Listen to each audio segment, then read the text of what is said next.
Once upon a time, at the age of 24, I was a student at St. John's Medical College in Bangalore.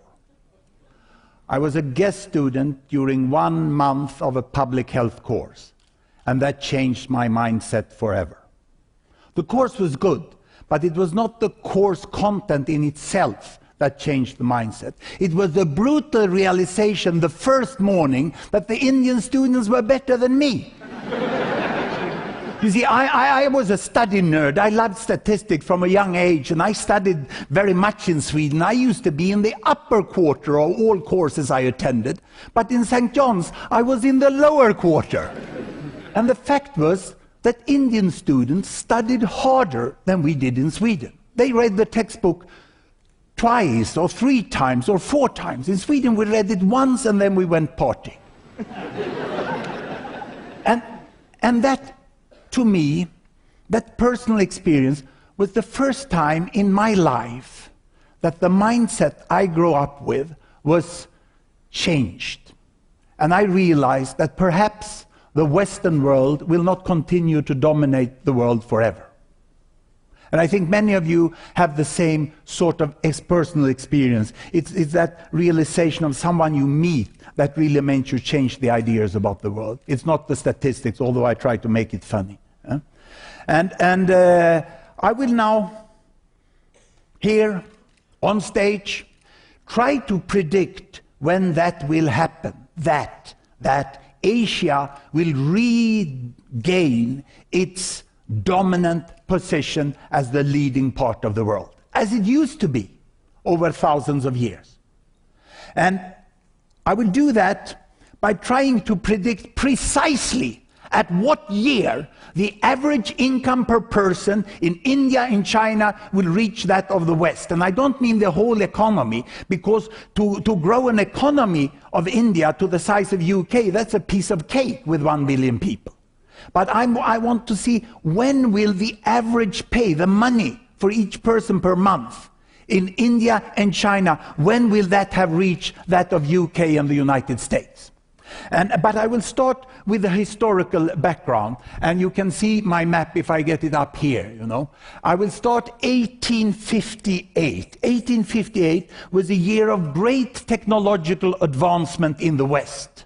That was the year when Queen Victoria was able for the first time to communicate with President Buchanan through the transatlantic telegraphic cable, and they were the first to Twitter transatlantically. And I've been able, through this wonderful Google and Internet, to find the text of the telegram sent back from President Buchanan to Queen Victoria, and it ends like this. This telegraph is a fantastic instrument to diffuse religion, civilization, liberty and law throughout the world. Those are nice words. But I got sort of curious of what he meant with liberty, and liberty for whom.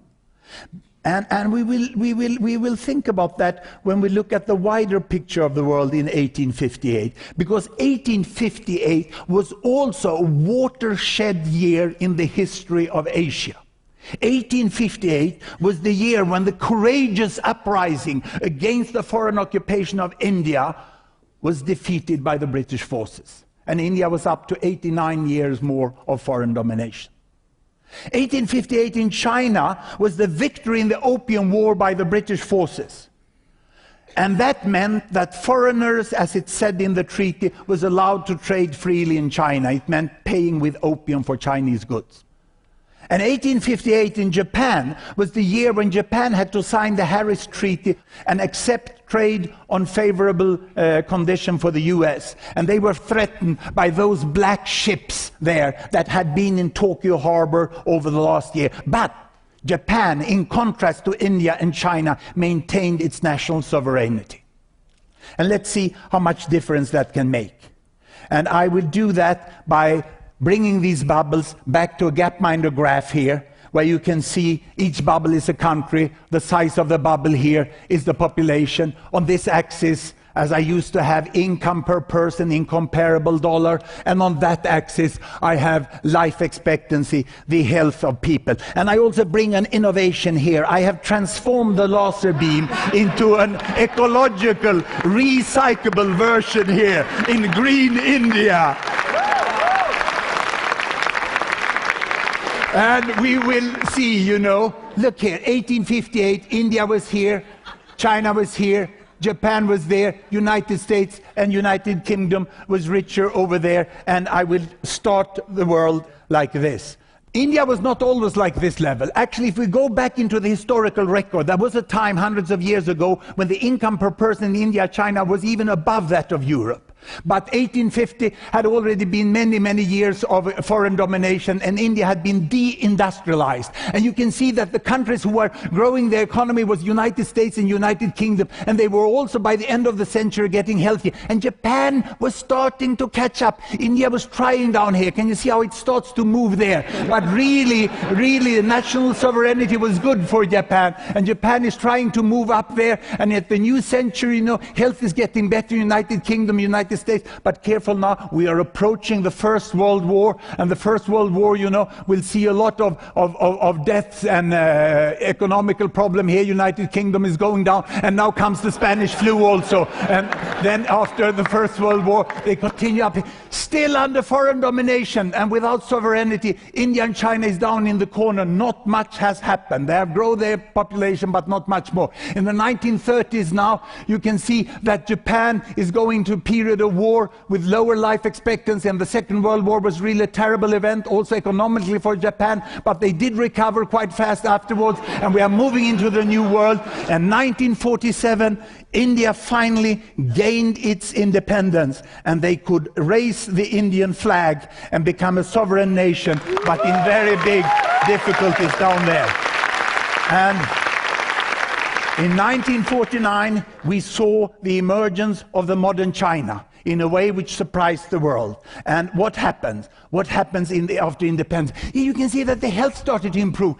Children started to go to school. Health services were provided. But this was a great leap forward when China fell down. It was central planning by Mao Zedong. China recovered, and they said, never more stupid central planning. But they went up here, and India was trying to follow, and they were catching up indeed. And both countries had a better health, but still a very low economy. And we came to 1978, and Mao Zedong died, and a new guy turned up from the left, and it was Deng Xiaoping coming out here, and he said, doesn't matter if a cat is white or black as long as it catches mice, because catching mice is what the two cats wanted to do. And you can see the two cats being here, China and India, wanting to catch the mice over there, you know. And they decided to go not only for health and education, but also starting to grow their economy. And the market reform was successful there. In 92, India follows with the market reform. And they go quite closely together. And you can see that the similarity with India and China in many ways are greater than the differences with them. And here they march on. And will they catch up? This is the big question today. There they are today. Now, what does it mean that the average is there? This is the average of China. If I would split China, look here. Shanghai has already catched up. Shanghai is already there. And it's healthier than the United States. Huh? But on the other hand, Guizhou, one of the poorest inland provinces of China, is there. And if I split Guizhou into urban and rural, the rural part of Guizhou goes down there. You see this enormous inequity in China in the midst of fast economic growth. And if I would also look at India, you have another type of inequity actually in India. The geographical, macro-geographical difference is not so big. Uttar Pradesh, the biggest of the states here, is poorer and have a lower health than the rest of India. Kerala is flying on top there, matching United States in health, but not in economy. And here Maharashtra with Mumbai is forging forward. Now in India, the big inequities are within the state rather than between the states. And that's not a bad thing in itself. If you have a lot of inequity, macro-geographical inequities can be more difficult in the long term to deal with than if it is in the same area where you have a growth center relatively close to where poor people are living. No, there was one more inequity. Look there. United States. Oh, they broke my frame. Washington, D.C. went out here. My friends at Gapminder wanted me to show this because there's a new leader in Washington who is really concerned about the health system, and I can understand him because Washington, D.C. is so rich over there, but they are not as healthy as Kerala. It's quite interesting, isn't it?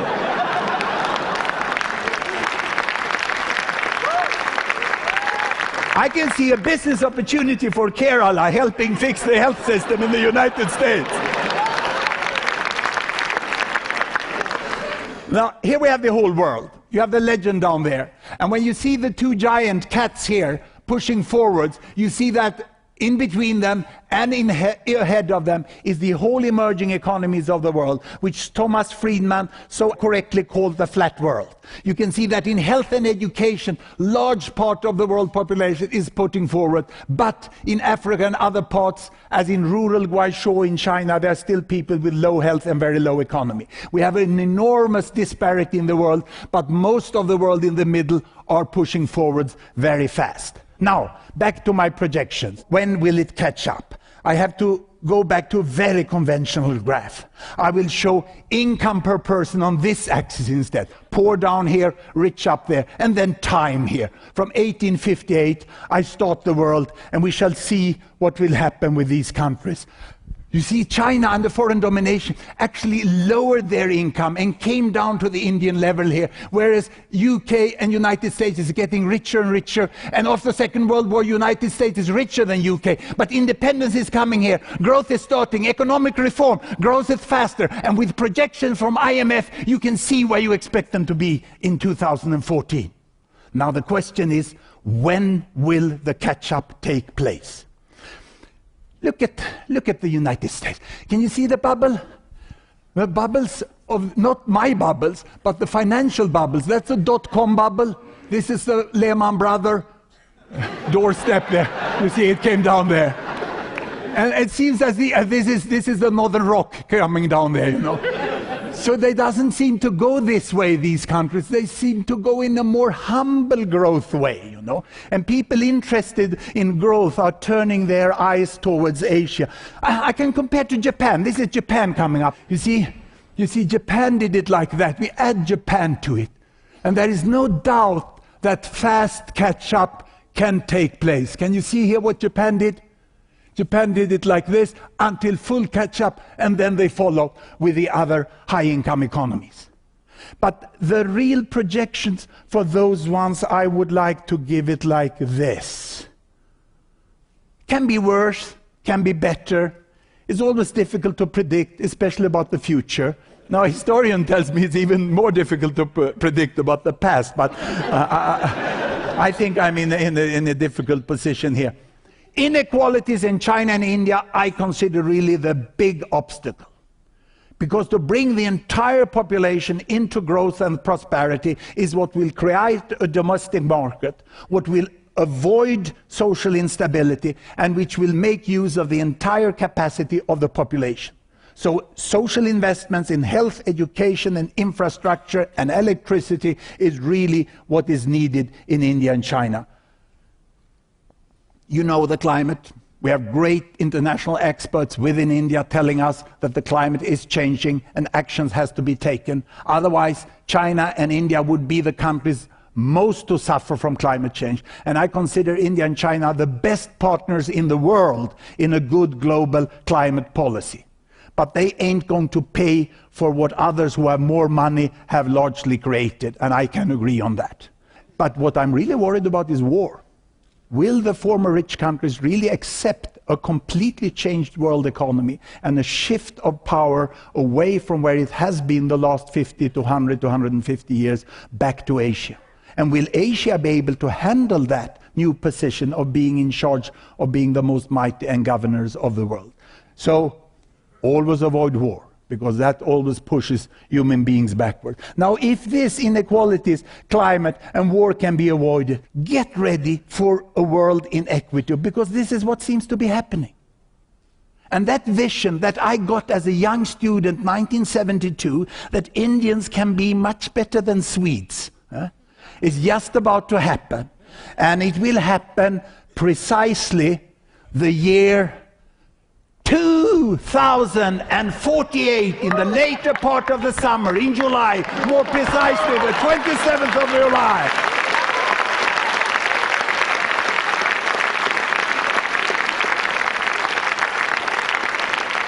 The 27th of July, 2048, is my 100th birthday.